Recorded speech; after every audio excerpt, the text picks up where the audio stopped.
Londres, 1888. Entre gas, carbón y niebla, Whitechapel emerge como un laberinto de miseria y desesperación. Aquí nació el otoño del terror y el mito de un asesino sin rostro. Bajo el reinado de Victoria I, Londres supera los 5 millones de habitantes. En el West End florece la prosperidad, mientras el East End se hunde en pobreza extrema y violencia cotidiana. La división social divide la ciudad. La aristocracia en lujosas calles occidentales, obreros, inmigrantes y prostitutas hacinados en el lado oriental, donde la vida vale muy poco. Las calles de Whitechapel permanecen mal iluminadas, con farolas de gas dispersas. El aire huele a hambre y a ginebra barata. Cada sombra oculta un peligro potencial. Miles de mujeres caminan en las sombras. No buscan aventuras sino un pasajero, una moneda, una noche más de vida. Pero en la niebla se mueve algo distinto. Un depredador invisible. Un fantasma con cuchillo planea su acecho nocturno. 31 de agosto, 3:40 de la madrugada. En Bucks Row, Charles Cross descubre a Mary Ann Nichols, muerta con el cuello cortado de oreja a oreja y precisión letal. Scotland Yard llega tarde, como suele ocurrir. El inspector apenas registra la escena. Whitechapel se estremece.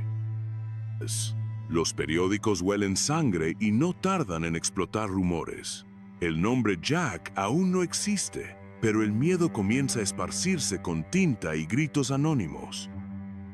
8 días después, el 8 de septiembre en Hanbury Street, Annie Chapman, 47 años, mutilada con conocimientos anatómicos, su útero extirpado. El asesino demuestra precisión quirúrgica aterradora.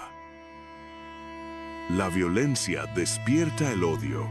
Inmigrantes y cirujanos son señalados. Se encienden llamas de antisemitismo y desconfianza hacia todo aquel con apariencia foránea o vestimenta sospechosa. Civiles armados con palos forman el Comité de Vigilancia de Whitechapel, patrullando callejones en busca de seguridad, una frontera ciudadana ante el fracaso policial. Entonces llega una misiva burlona. Querido jefe, firmada Jack el Destripador, promete nueva matanza y se burla de la policía. Un nombre nace para el horror eterno. Scotland Yard está bajo fuego mediático. El detective Aberline busca una aguja en un pajar entre pistas contradictorias y cartas anónimas. 30 de septiembre, la noche del doble evento. 2 muertes en menos de una hora. Elizabeth Stride y Catherine Eddowes, la furia del asesino alcanzando su máximo. Lizzie Stride tuvo suerte. Un carromato interrumpe el ataque, deja su cuerpo intacto, pero el terror no da tregua. 45 minutos después, Mitre Square. Catherine Eddowes, liberada de la comisaría, se cruza con el verdugo. Su cadáver mutilado revela una violencia quirúrgica sin precedentes. En Golston Street aparece una pintada, The Jews are the Men, borrada por orden de Warren para evitar linchamientos, desatando controversias sobre la investigación. El 16 de octubre, George Lusk recibe un paquete aterrador, la mitad de un riñón humano y la carta desde el infierno, escrita en labios de ultratumba. Miles de cartas inundan Scotland Yard, bromas y locos. Pero ¿y si él mismo se burla? Cada sobre es una nueva pista o un engaño. Octubre transcurre en silencio tenso. Jack parece haberse esfumado, pero esa calma apenas presagia lo que vendrá en el oscuro invierno londinense y gélido presagio. 9 de noviembre, Miller's Court. Mary Jane Kelly, 25 años, joven e indefensa, su cuerpo destrozado tras horas de salvaje ensañamiento con el acero. La policía retrocede ante la escena. Algunos vomitan, otros buscan consuelo en la fe. Nunca habían presenciado un horror semejante tan inimaginable. ¿Quién era él? Scotland Yard compila cientos de nombres, pero solo 3 sombras reales dominaron las sospechas tras cada crimen. Montague John Druitt, abogado y profesor, su cuerpo aparece flotando en el Támesis tras el último asesinato. ¿Culpa o desesperación suicida? Aaron Kosminski, peluquero judío polaco internado en un manicomio, dejó de oír voces y los crímenes cesaron. ¿Su ADN en el chal de Eddowes prueba definitiva? Sir William Gull, cirujano real de la reina Victoria, entra en las teorías conspirativas. Anatomía impecable o fantasma literario al servicio de la corona. Walter Sickert, James Maybrick y otros pintores, comerciantes y aristócratas se suman a la lista de sospechosos, más de 500 figuras que aún perduran en los archivos. La destripología se multiplica. Reputados historiadores, amateur y charlatanes, excentricidades varias cazan pistas entre papeles amarillentos y teorías de lo más extravagante.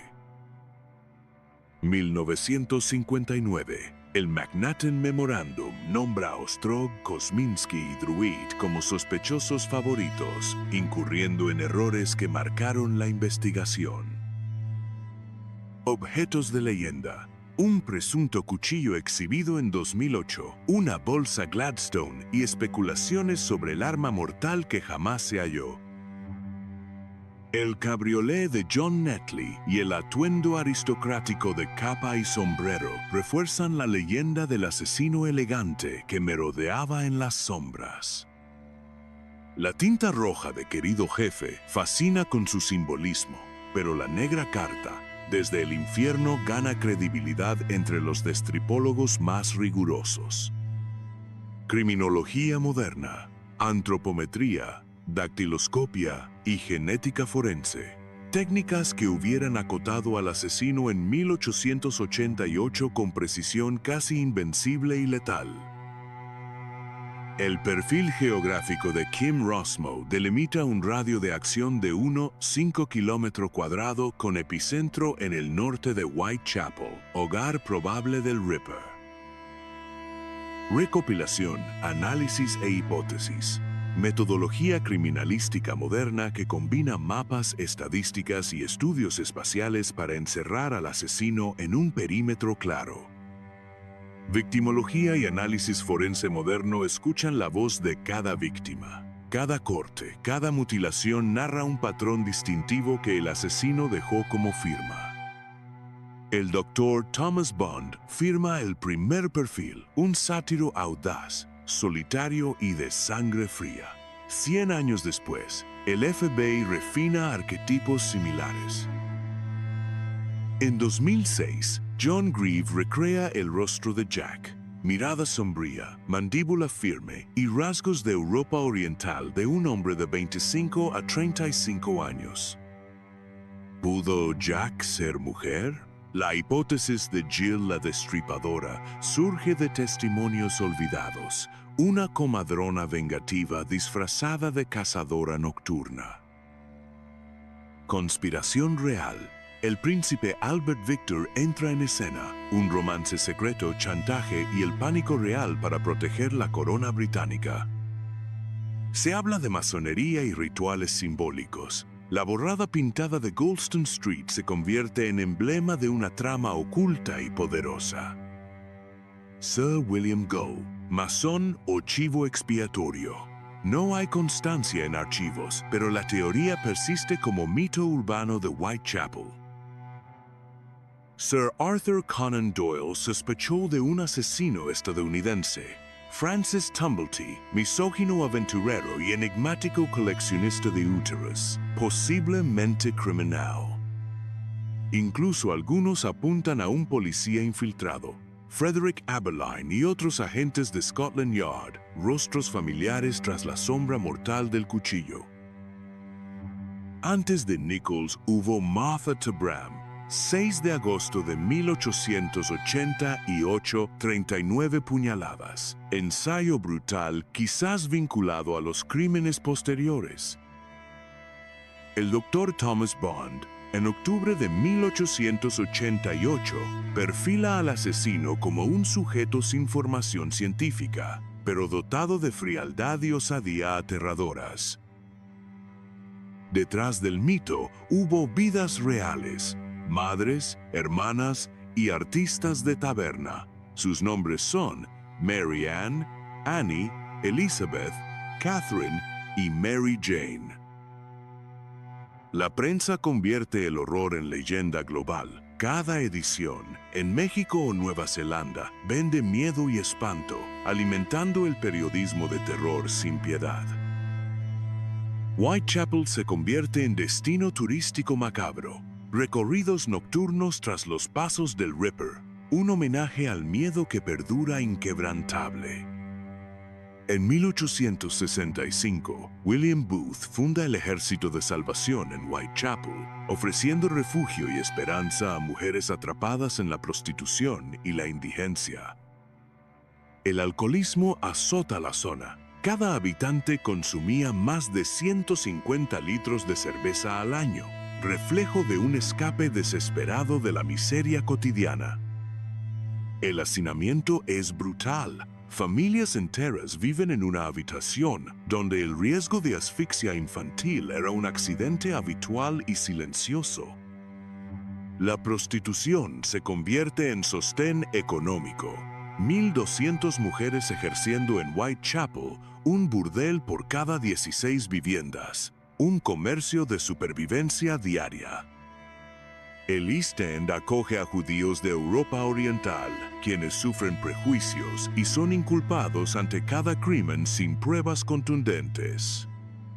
High Street, arteria vital de Whitechapel, de día bulle con comercios y transeúntes, de noche exhibe la prostitución al descubierto. Fleet Street, brújula de la prensa, alberga a la Central News Agency, donde las cartas de Jack alimentaban titulares ansiosos por el horror. La destripología florece. Un ejército de investigadores, periodistas y charlatanes rastrea archivos, compara caligrafías y busca ADN en reliquias macabras. Donald Rumbelow y Martin Fido, autoridades modernas en el caso, desafían mitos con rigor documental y tours que exploran la realidad histórica. Patricia Cornwell, escritora y forense amateur, invierte una fortuna en cuadros de Walter Sickert, ansiosa por hallar pruebas escondidas en cada trazo. Cornwell lo confiesa: he visto miles de autopsias, pero nunca algo como lo que le hicieron a Mary Kelly. Su obsesión trasciende la ficción. Frederick Abberline, inspector jefe, soportó presiones mediáticas y nunca dejó de creer que el asesino era un mismo hombre, un enemigo invisible. Los 5 canónicos: Mary Ann Nichols, Annie Chapman, Elizabeth Stride, Catherine Eddowes y Mary Jane Kelly mueren entre agosto y noviembre de 1888, víctimas de un horror creciente. Mary Ann Polly Nichols, hallada el 31 de agosto, con el cuello seccionado y el abdomen abierto. Su brutal muerte desató la alarma social en el East End. Annie Chapman, 8 de septiembre, hallada con intestinos depositados sobre su hombro derecho y el útero extirpado con fría precisión quirúrgica. Elizabeth Stride, 30 de septiembre, degollada sin mutilaciones aparentes. Un ataque interrumpido que demostró la desesperada vigilancia y fallas de la policía local. Catherine Eddowes, 30 de septiembre, apenas 45 minutos después de Stride, su rostro mutilado y riñón extirpado desgarra el ánimo de la ciudad. Mary Jane Kelly, 9 de noviembre, yace descuartizada en una habitación privada. 2 horas de ensañamiento letal convierten su cuarto en pesadilla viviente. ¿Estrangulaba antes de degollar? Destripólogos debaten entre estrangulamiento silencioso, puñetazo letal o corte por la espalda, mientras buscan entender su método de eficiencia homicida. El primer retrato robot surge en 1888. Testigos describen un hombre de mediana edad, pulcro y respetable, su presencia tan letal como discreta. En una carta, el destripador presume: "Estoy encantado con mi trabajo y deseo empezar de nuevo". La provocación alcanza un nivel sádico. En la segunda página añade burlas sobre la tinta roja y rumores de ser médico. Un mensaje caótico que intensifica la intimidación colectiva. 29 Hanbury Street. La fachada y el patio donde murió Annie Chapman quedan inmortalizados en ilustraciones policiales y relatos periodísticos. El informe forense de Thomas Bond detalla el horror de Mary Kelly: vísceras dispersas, corazón ausente y tejidos extirpados con frialdad técnica. Victorian London vibra de comercio y progreso. Edificios lujosos se alzan sobre el Támesis, ignorantes del abismo que late en Whitechapel. High Street, epicentro comercial de Whitechapel. De día bulle de vida con comercios y transeúntes. De noche exhibe la prostitución al descubierto. La pregunta persiste: ¿quién fue Jack el Destripador? Nace la destripología, disciplina obsesionada en revelar la identidad de un asesino anónimo. 1889, portada de Puck. Un hombre frente a espejos con 7 rostros sospechosos. Sátira de la incertidumbre sobre el asesino. La lista clásica de sospechosos incluye a médicos, carniceros e incluso el autor Lewis Carroll, cuyas anagramas en sus obras levantan polémica. Forenses discuten si el asesino conocía anatomía. George Baxter Phillips y Frederick Brown señalan precisión quirúrgica. Otros defienden brutal improvisación. El boceto policial Abdomen Abierto de Edos muestra anotaciones sobre ubicación de órganos y la posición macabra del cadáver. El cuchillo, hipotético compañero del destripador, nunca fue hallado. De barbería, carnicero o kukri-gurka, todas las opciones despiertan teorías. El cabriolé, arma de la conspiración real, supuestamente transportó a Sir William Gull por calles sombrías mientras perpetraba los asesinatos.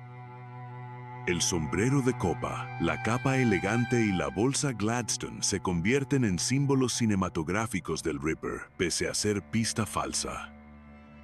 Tinta roja y negra definen las cartas legendarias.